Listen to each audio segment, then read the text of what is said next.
it is his best film. Not surprising, because he studied to be a lawyer in Austria, and his father was the Attorney General of the Austrian Empire, the Austro-Hungarian Empire. So he knew, in fact, I think he practiced law for a while, and he got tired of it, and joined Max Reinhardt's group in Austria.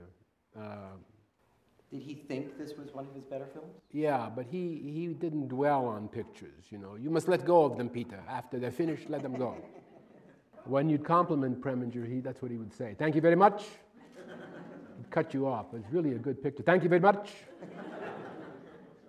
There's a story that he was shooting himself in a movie called Margin for Error. He played a part in it. And this also may be apocryphal, but he supposedly was making a close-up of himself. And he finished it and he said, "Cut, print, excellent."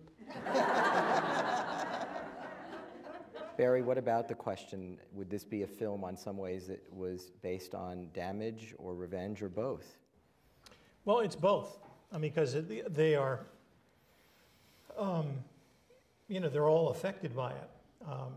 And it does they are all damaged by it. The fact that there is revenge, but it does play on both. And that is ultimately the human tragedy of it all.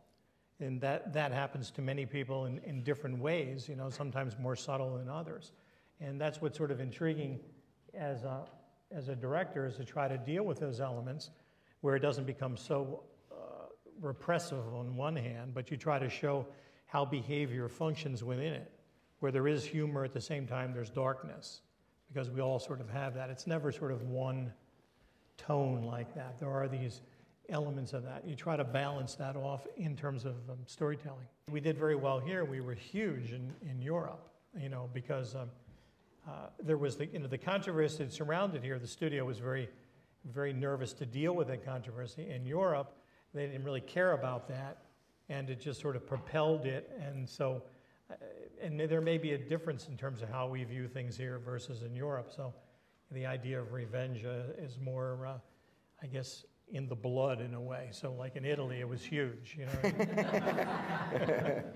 Part of the controversy was that the Manhattan DA's office claims that this is completely fiction. Right. I mean, they got their drawers in a knot over it, and the church got, not the church, there was an organization which I had never heard. You know, I've gone to Catholic school for 16 years, and and I thought I knew everything, and this organization called the Catholic League popped up.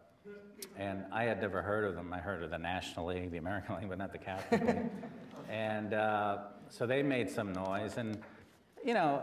And the noise about that is priests don't lie. Yeah, and priests don't rape, apparently, either.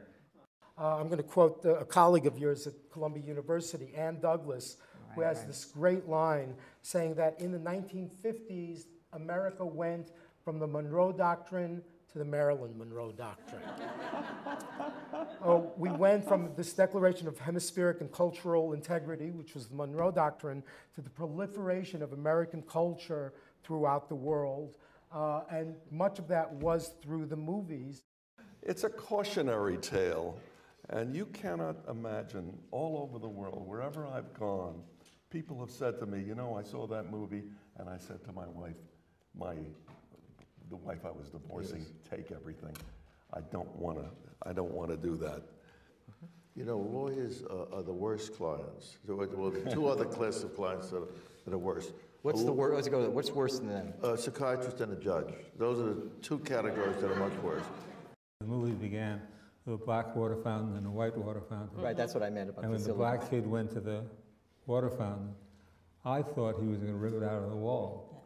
And that actually happened in the South. And that got a lot of publicity. And I think that's where the term ripoff came from. Well, the founding fathers could never have imagined this kind of surveillance, and I thought that that's also what you meant, yes, by deeper and more pervasive. Oh, it's right. a more troubling time that Daniel, you know, God knows what Daniel Ellsberg would think of this, because this is... I mean, it's very hard to understand the sophistication of the machinery that the police have, or the CIA have, so that you really can wiretap enormous numbers of phones, do surveillance on enormous numbers of people.